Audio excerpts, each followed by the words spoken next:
माजी आमदार स्वर्गीय डॉक्टर एन.आर. फाटक यांच्या पुतळ्याला पुष्पहार अर्पण करून प्रभाग क्रमांक 4 ड मध्ये अपक्ष उमेदवार डॉक्टर महेश कुमार कांबळे यांच्या अधिकृत प्रचाराचा जोरदार शुभारंभ, भव्य रॅलीत शक्ती प्रदर्शन। मिरज शहरातील प्रभाग क्रमांक 4 ड मधून अपक्ष उमेदवार म्हणून निवडणूक लढवणारे डॉक्टर महेश कुमार कांबळे यांच्या अधिकृत प्रचाराला आज जोरदार सुरुवात झाली। प्रचार रॅलीची सुरुवात लोकनियुक्त आमदार स्वर्गीय डॉक्टर एन.आर. फाटक यांच्या पुतळ्याला पुष्पहार अर्पण करून करण्यात आले। भारतरत्न डॉक्टर बाबासाहेब आंबेडकर, छत्रपती शिवाजी महाराज, महात्मा बसवेश्वर महाराज, लोकशाहीर अण्णाभाऊ साठे, महात्मा फुले यांच्या पुतळ्याला पुष्पहार अर्पण करून अभिवादन करण्यात आले। त्यानंतर अहमदनगर येथील सुफी संत सय्यद शाह ख्वाजा हुसैनी चिश्ती निजामी दर्ग्याचे दर्शन घेण्यात आले। ही प्रचार फेरी मिरज मार्केट परिसरात सुरू होऊन विद्या मंदिर शाळा परिसर, अंबाबाई मंदिर दर्शन, ब्राह्मणपुरी ते दत्त चौक या मार्गावरून काढण्यात आली। या रॅलीला नागरिकांचा उत्स्फूर्त प्रतिसाद लाभला असून शेकडो कार्यकर्ते व मोठ्या संख्येने महिला, भगिनी आणि नागरिक सहभागी झाले होते। संपूर्ण परिसरात डॉक्टर महेश कुमार कांबळे यांच्या नावाचा जयघोष करण्यात आला। यावेळी त्यांच्या अधिकृत निवडणूक चिन्ह लिफाफा या चिन्हावर बटन दाबून विजयी करण्याच्या घोषणा देण्यात आल्या। या प्रसंगी नागरिकांना संबोधित करताना डॉक्टर महेश कुमार कांबळे म्हणाले की गेल्या 15 ते 20 वर्षापासून नागरिकांनी हुकुमशाही सहन केली आहे। ही लढाई प्रस्थापित नगरसेवक आणि सर्वसामान्य जनतेतील उमेदवार यांच्यातील आहे। सर्व जाती धर्मातील सर्वसामान्य जनता माझ्या पाठीशी आहे। त्यामुळे मला निवडून दिल्यास नागरिकांना नगरसेवकांच्या दारात जाण्याची गरज भासणार नाही। मी स्वतः त्यांच्या दारात जाऊन काम करून देईन अशी ग्वाही त्यांनी दिली। रयतेचे राजे छत्रपती शिवाजी महाराज, भारतीय राज्यघटनेचे शिल्पकार भारतरत्न डॉक्टर बाबासाहेब आंबेडकर, लोकशाहीर अण्णाभाऊ साठे,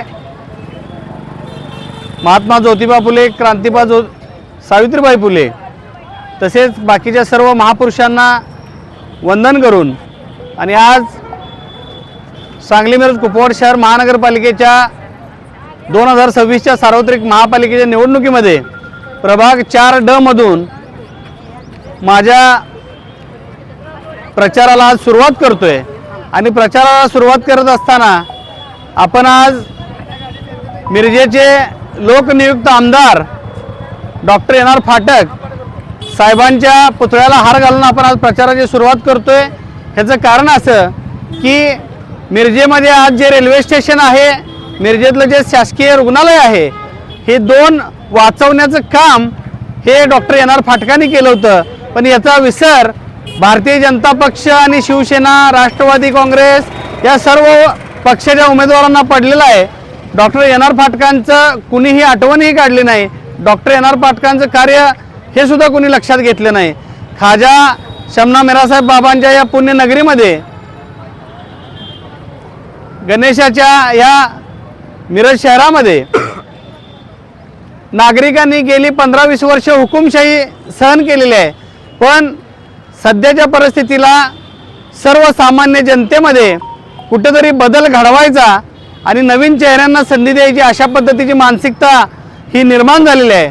आणि ही लढाई प्रस्थापित नगरसेवक विरुद्ध सर्वसामान्य जनतेचा सर्वसामान्य उमेदवार अशा पद्धतीचे असल्यामुळं सध्याच्या या निवडणुकीमध्ये भारतीय जनता पक्षाचे उमेदवार माझ्या विरोधात असणारे निरंजन आवटे असतील किंवा राष्ट्रवादी काँग्रेस पक्षाचे पुरस्कृत उमेदवार देशपांडे असतील, यांनी गेल्या 10-15 वर्षामध्ये आता ज्या प्रभागामध्ये निवडणूक लढवत आहेत त्या प्रभागामध्ये कोणती विकास कामं केली ही प्राधान्याने सांगणं गरजेचं आहे। याचं कारण असं की अहमदनगरचा आमचा जो भाग आहे, या मिरजेचे लोकप्रिय आमदार कैलासवासी हाफिजभाई दत्तुरे साहेबांनी अहमदनगरचा जो विकास केला, अहमदनगरच्या विस्तृत भागाचा विकास केला।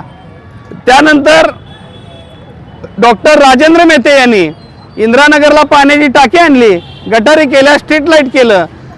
त्यानंतर सध्या 15 वर्ष हे निरंजन आवटी, त्यांचे वडील सुरेश आवटी हे नगरसेवक होते। त्यांनी या भागामध्ये कोणत्या सुखसुविधा आणल्या, ठोस कोणती कामं केली हे जनतेला सांगणं गरजेचं आहे। परवा काहीतरी दत्त कॉलनीमध्ये निरंजन आवटेंनी एक सभा घेतली होती। त्या सभेमध्ये त्यांनी सांगितलं की आम्ही कर्मवीर भाऊराव चौकाजवळ जसं चिल्ड्रन पार्क केलेला आहे तसं चिल्ड्रन पार्क आम्ही या इंदिरानगरच्या भागामध्ये आम्ही करणार आहे। मग 15 वर्ष तुमचा हात कोण धरला होता का 15 वर्ष तुम्हाला इंदिरानगरच्या बाजूला असणारी ओपन स्पेस जागा माहीत नव्हती की बाबा तिथं आपण चिल्ड्रन पार्क करावं, आपल्या उद्यानं विकसित करावीत, पोरांसाठी क्रीडांगणं तयार करावीत, व्यायामशाळा कराव्यात? तुम्हाला आता का वाटलं नाही? निवडणुकीच्या तोंडावर जनतेला गृहीत धरून तुम्ही जर निवडणुका लढणार असाल तर जनता तुम्हाला 15 वर्ष डोक्यावर घेतलेली आहे, जनता तुम्हाला पायाखाली घेतल्याशिवाय राहणार नाही आणि माझ्यासारख्या सर्वसामान्य माणसाला निवडून दिल्याशिवाय राहणार नाही असं सांगतो। आणि आज प्रचाराची आपण डॉक्टर एन.आर. फाटकांच्या पुतळ्याला हार घालून सुरुवात केली आहे। इतर आमच्या सगळ्या महापुरुषांना सुद्धा आज आपण अभिवादन केलेलं आहे।